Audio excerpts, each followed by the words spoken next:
সারা বাংলাদেশ দেখেছে যে ঢাকার বুকে একটা দেশের প্রধানমন্ত্রী তৎকালীন একটা ফরেন ফোর্সের সাথে ষড়যন্ত্র করে বাংলাদেশের বুকে 57 সেনা অফিসার হত্যা করেছে দেশের সার্বভৌমত্ব ধ্বংস করার জন্য, দেশের সেনাবাহিনী ধ্বংস করার জন্য এবং বাংলাদেশ রাইফেলস ধ্বংস করার জন্য। এই কারণেই কিন্তু তার ফ্যাসিজম বা ডিক্টেটরশিপটা বলেন টিকতে পেরেছে, কারণ সে সাহসী দেশপ্রেমিক আদর্শিক সেনাবাহিনী কর্মকর্তাকে হত্যা করে তার ক্ষমতা চিরস্থায়ী করেছে।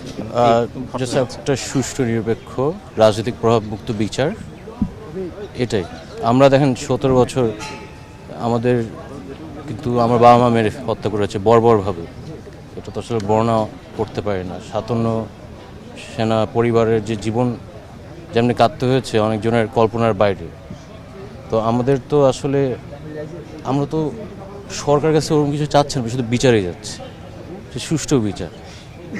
কারণ পিলখানা হত্যাকাণ্ডর বিচারটা যদি না হয় তাহলে ভবিষ্যতে আপনি একটা প্রেসিডেন্ট রাখছেন আরেকটা পিলখানা হত্যাকাণ্ড হওয়ার জন্য। যখন ষড়যন্ত্রকারীরা বা হত্যার যারা নির্দেশদাতা তারা যখন বিচারের আওতায় নিয়ে আসবে, বাংলাদেশের ইতিহাসে একটা প্রেসিডেন্ট থেকে যাবে যে ভবিষ্যতে আর একটা পিলখানা হত্যাকাণ্ড কখনো সম্ভব হবে না।